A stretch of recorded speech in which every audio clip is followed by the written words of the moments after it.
Le bus des Parisiens, on continue de parler de cette finale historique d'hier. À tout de suite. Des images pour l'histoire et quelques réactions à ce titre. Celle de Kylian Mbappé qui, sur les réseaux sociaux, a communiqué hier soir. Le grand jour est enfin arrivé. La victoire et avec la manière de tout un club. Félicitations Paris Saint-Germain. Service minimum pour Neymar qui également a tweeté. Félicitations PSG. Voilà, pour le coup, on ne peut pas être non plus succinct. Est-ce qu'il y a de l'amertume ou pas, Alain, selon vous, chez les anciens qui sont partis, qui ont été un peu plus... Neymar, beaucoup d'amertume. De la façon dont il est parti. Mbappé, sûrement. Mais Mbappé a vécu la même chose avec Marseille aussi. Il est parti au Milan et son équipe gagne l'année d'après.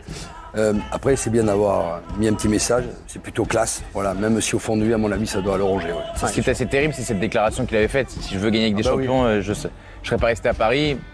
Oui. Il se trouve qu'ils l'ont gagné après son départ. Après, ce sont deux joueurs qui incarnaient un autre projet aussi, un autre projet du Paris Saint-Germain qui a depuis bien changé. J'ai dit que Paris était rentré dans l'histoire. Quelques chiffres justement pour l'histoire, Gauthier. Il y a l'entraîneur qui est entré dans l'histoire aussi, Luis Enrique, puisque 10 ans après sa première Ligue des Champions, il a remporté sa deuxième comme entraîneur. Et il est seulement le 6e dans l'histoire à gagner la Ligue des Champions avec 2 clubs différents. Il rejoint d'autres prestigieux entraîneurs comme Guardiola, Mourinho, Kuss, Hitzfeld et Carlo Ancelotti. Autre chiffre à retenir de cette finale, la moyenne d'âge du 11 de départ du Paris Saint-Germain, 25 ans et 96 jours. C'est le 3e 11 le plus jeune dans l'histoire à remporter la finale de la Ligue des Champions. Et un dernier chiffre qui concerne Désiré Doué, c'est le premier Français dans l'histoire à marquer un doublé en finale de Ligue des Champions. On suit toujours le quart du Paris Saint-Germain qui est en route vers le Parc des Princes après avoir remonté les Champs-Élysées, après avoir fait un stop à l'Élysée, direction le parc où la fête battra son plein ce soir. Il est beau votre jardin, Hervé, quand même. Oui, sympa. Non, ça c'est l'hippodrome. L'hippodrome. Il est pas facile à attendre, mais voilà. Tout, là. Et on vous rappelle que la fête sera vraiment sur Canal ce soir. Paris qui présente désormais le meilleur palmarès de France, puisque si on le regarde, on s'aperçoit que Paris a le record de titres de champion, le record de titres de Coupe de France et désormais 2 Coupes d'Europe. Jusqu'à présent, les concurrents, Marseille notamment, pouvaient dire oui, mais nous, on a la Ligue des Champions. Là, pour le coup, ils font un creux indéniable et factuel, Alain. Jamais les premiers avaient 2 Coupes d'Europe. Ça fait plaisir. C'est une bonne guerre. C'est une bonne guerre. Après, pour les autres titres, c'est pas illogique. Hein. Les budgets, les joueurs qui sont joués à Paris, donc c'est logique qu'ils remportent les championnats et les coupes. Donc voilà. Après, gagner une Coupe d'Europe et une Ligue des Champions, même si vous avez des moyens, vous avez quand même l'équipe la plus jeune, beaucoup de joueurs qui sont en devenir aussi. Donc c'est une vraie récompense d'une saison extraordinaire. L'attente a été longue, 14 ans après l'arrivée de QSI, chemin jonché d'épines, mais comme dans les comédies romantiques que vous aimez tant, Laure, ça se termine bien à la fin. Pierre Magne, Manu Del Pozzolo. Loveuse.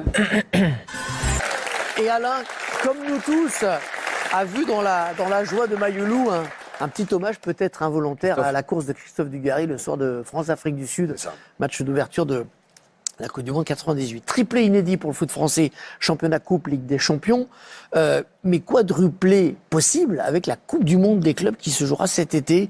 Premier match contre l'Atlético de Madrid, il y aura Botafogo et le club de Seattle. Il faut qu'ils aillent la chercher. C'est dans 2 semaines déjà. Dans 2 semaines seulement.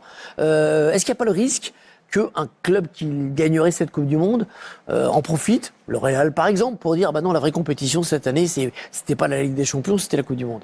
J'ose espérer que le club qui la gagnera aura la décence de respecter l'histoire de cette prestigieuse Ligue des Champions qui est installée dans le paysage depuis des décennies maintenant et que d'ailleurs les Français ont participé à organiser. Donc il y a une curiosité autour de cette compétition, c'est évident, parce qu'en plus ce sera un moment où il y aura un creux, donc on va regarder ça. Mais pour moi, ça n'aura jamais la valeur de la Ligue des Champions. On le voit avec la Ligue des Nations, qui est une compétition intéressante. Il y a un France-Espagne qui arrive, moi j'ai très envie de le voir.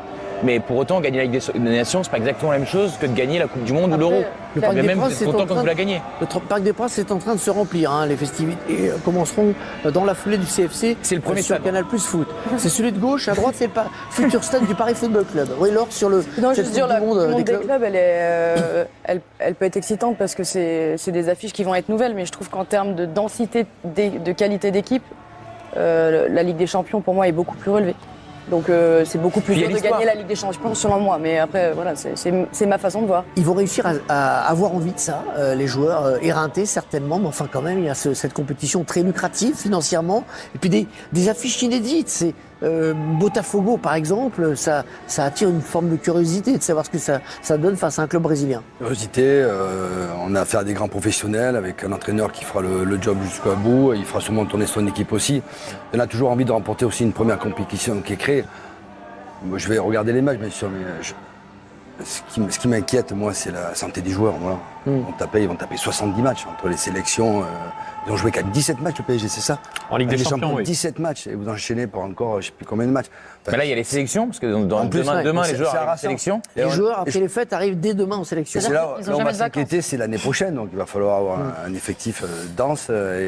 Mais la grande force de Luis Enrique, c'est qu'il a réussi à faire tourner son effectif, à gérer les temps de jeu, Avec qui quelques permettra jours peut-être de d'avoir congé. cette équipe qui sera en grande forme pour cette compétition-là. Et puis Paris, en gagnant la Ligue des Champions, a gagné 2 matchs bonus, dont un qui sera au mois d'août sur Canal. Oui, c'est le prochain grand rendez-vous européen du Paris Saint-Germain. Ce sera le 13 août. Ce sera le premier match de la prochaine saison pour le PSG. Ce sera à Udine, en Italie, contre le vainqueur de la Ligue Europa, Tottenham. Et un peu plus tard, en toute fin d'année 2025, le 17 décembre, Paris jouera la finale, directement la finale de la Coupe intercontinentale. C'est l'ancienne Coupe du Monde des clubs. Ce sera face à un qualifié d'un autre continent. Il y aura des tours qui se joueront entre les équipes fait des beaucoup, autres Donc, il y a continents la Coupe auparavant. du Monde et la Coupe intercontinentale Exactement. qui sont deux choses différentes. Et il y a donc ce rendez-vous, en tout cas, que vous pouvez noter d'ores et C'est déjà. imbitable, hein. Paris Saint-Germain, Ils ont jamais de vacances, Spurs aussi.